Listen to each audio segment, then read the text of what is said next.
გამარჯობა მეგობრებო, მე ვარ ნათია მაქაცარია და ეს გახლავთ კოსმოპოლიტიკური პოდკასტი. დიდი მადლობა რომ მიყურებთ. დღევანდელი ეპიზოდი მინდა მიუძღვნა საკმაოდ კარგ ოპტიმისტურ პროგნოზებს, რაც არის დიდი ლურჯი ცუნამი, რომელიც მოდის ამერიკაში და აუცილებლად გადავლის თავის ტეხასიან, წითელ ალაბამიან და რა ვიცი, ფლორიდიან და ყველა შტატს.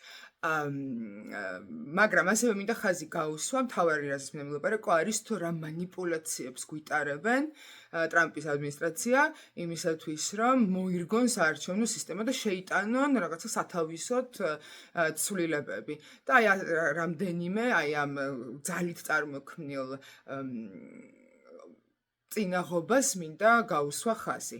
ჯერ მოდით ვილაპარაკოთ იმაზე, რომ ამერიკელებს ძალიან არ უყვართ არჩევნებზე სიარული და ხშირად სახლში რჩებიან და ეს აქტიობის საკითხი ყოველთვის მწვავედ დგას ხოლმე.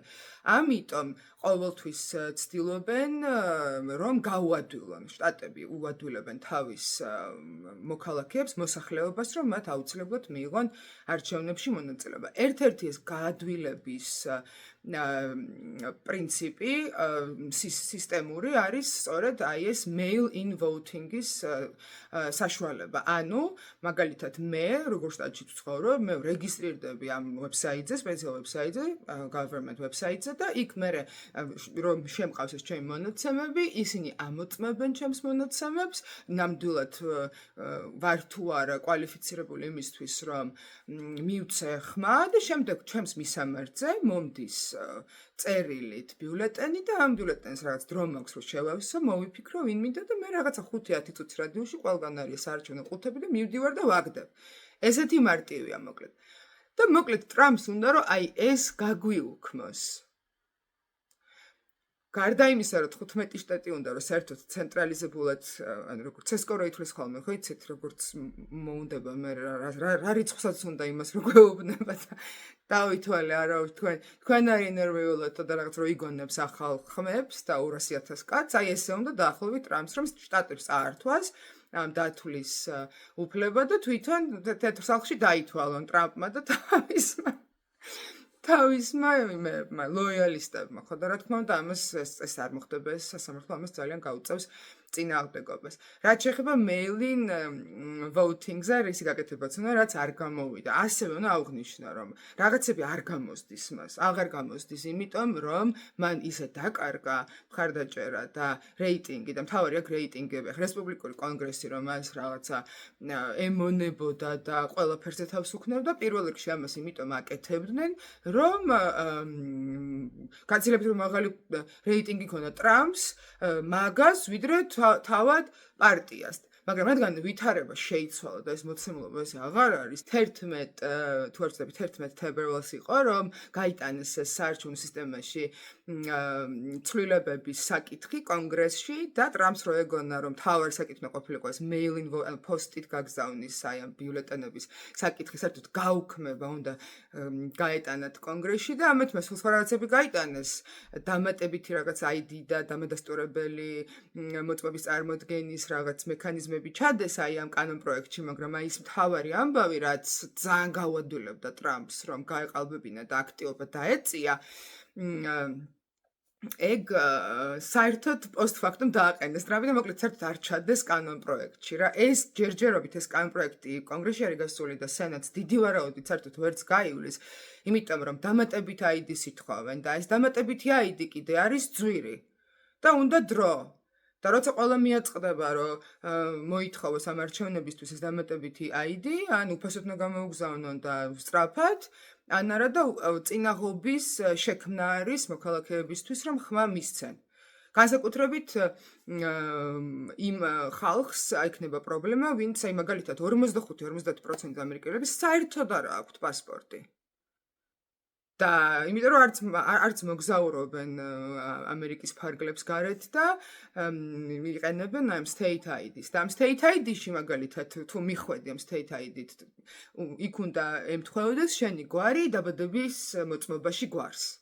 და ეს უქმნის ხელოვნურად პრობლემას ქალებს, ქალ ამომრჩევლებს, იმიტომ რომ ქალი ხშირად ამერიკაში ესეთი ტრადიცია აქვთ, რომ როცა თხოვდება, გადადის ქმრის გვარზე და შესაბამისად ვერ დაემთხვევა ამ ორ დამადასტურებელ მოწმობაში პირადობის გვარი. მაგრამ ეს ამბავით შემოუტრიალდათ ამ რესპუბლიკელებს უკუღმა, იმიტომ რომ კონსერვატორი ქალები უფრო ხშირად თხოვდებიან, უფრო ხშირად გადადიან ქმრის გვარებზე და ლიბერალი ქალები უფრო ხშირად იტოვებენ თავის გვარს და შესაბამისად ეს ამბავი კლად კარგად ამ ამბავმა ვერ იმუშავა მაგათთვის. ასევე არის კიდე ერთი манипуляციის ცოტა მოსაწყენი და რთულად ასახსნელი მექანიზმი არის, ამას ქვია gerrymandering რა. ეს ზოგადად მიდის დებატები, რომ საერთოდ უნდა აიკრძალოს და მეც მიმაჩნია, რომ უნდა აიკრძალოს. მოკლედ, როდესაც მიდის დათვლა თუ რამდენი მოსახლეობის მიხედვით, რამდენი ადგილი ეკუთვნის წარმომადგენელთა პალატაში.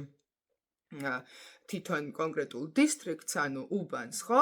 თუ იქ თქვათ, ამას ქვია packing and cracking ესე ეძახი, მოკლედ ისე გადაანაწილებენ აი ამ ადამიანების თავისი მომხრეების რაოდენობას, ამ რუკებს ისე დახაზავენ, რომ თვითონ რუკას რო შეხედოთ, it just doesn't make any sense. ანუ არანაირ ლოგიკას არ ექვემდებარება, ესე დაკლაკნილი რუკა არის, მაგრამ ეს არის პოლიტიკური манипуляციისთვის, რომ აი თქვას თავის მომხრეებს კარგად გადაანაწილებენ ბევრ უბნებში და თქვათ, რესპუბლიკელები ხა ამას აკეთებენ რა.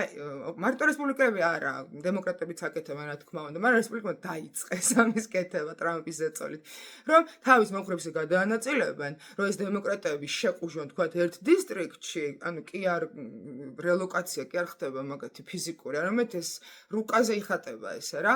რომ თქვათ შეტენია თქვათ ბოდიში packing-ს გააკეთებენ ამ ხალხისას ერთ დისტრიქტში იმ ერთ სიტს იმ ერთ ადგილს მოაგებინებენ და დანარჩენში თავისებს გადაანაწილებენ და უმრავლესობა გამოუვათ და შემდეგ უფრო მეტი ადგილით შევლენ კონგრესში.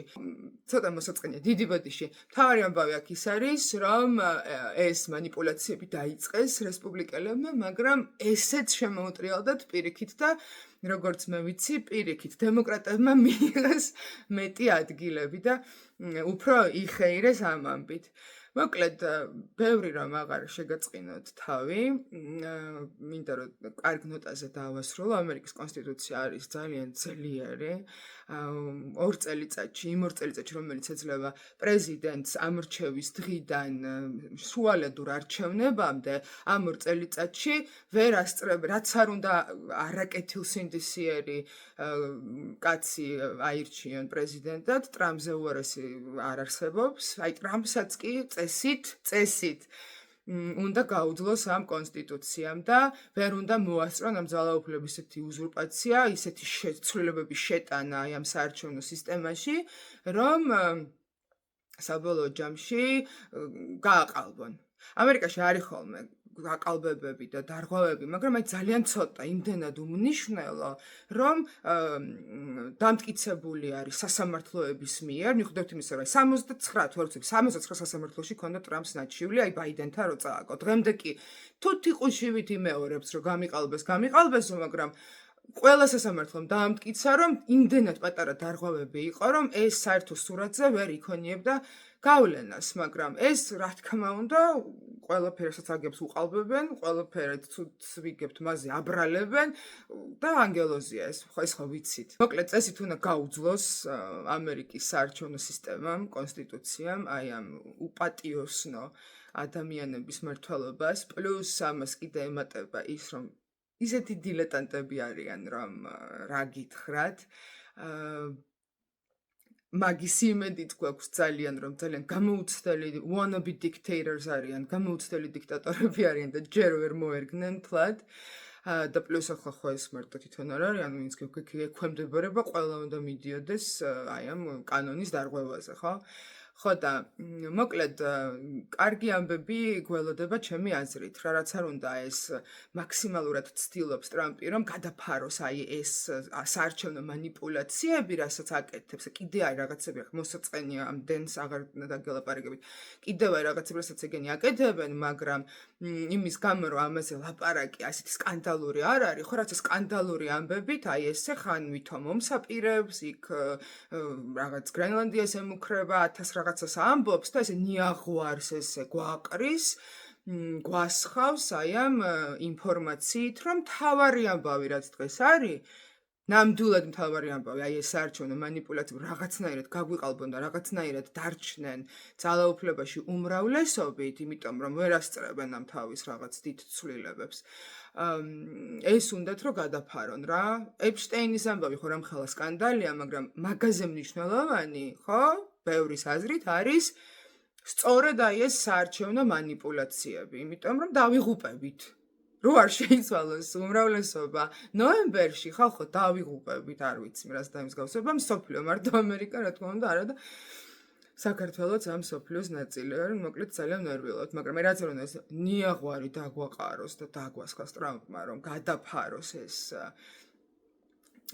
საარჩევნო манипуляციების თემა იმხელა დიდი ლურჯი ცუნამი მოდის მეგობრებო რომ წალეკავს მაგ ნიაღვარს ასე რომ ოპტიმისტურად ვარ დიდი მადლობა ყურადღებისთვის მალე გაგიბრუნდებით ახალი ეპიზოდით